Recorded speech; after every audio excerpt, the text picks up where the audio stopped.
ওই রাতেই রফিক বের হয় প্রায় 12টা কি 1টার পর। কারণ তখন রাতে নাকি ছোট মাছ চলন বিলে বেশি উঠত। বাড়ি থেকে বের হওয়ার সময় তার মা বলেছিল, আজ তোর মাছ ধরতে যেতে হবে না। কিন্তু রফিক তাদের কথায় কোনো কান না দিয়ে তার দৈনন্দিন জীবনের মতোই এগিয়ে যেতে থাকে। সে বাড়ি থেকে জাল নিয়ে বের হয়ে যায় মাছ ধরার উদ্দেশ্যে।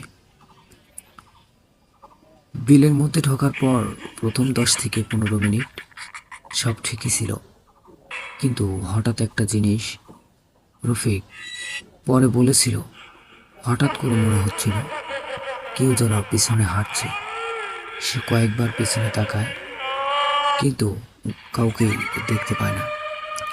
তারপরেও পায়ের শব্দটা যেন একটার বদলে দুটো হচ্ছিল, চপচপ শব্দ। তারপর একটু পরে আবারও সেই চপচপ শব্দ। এর কিছুক্ষণ পর সে সামনে একটা আলো দেখল।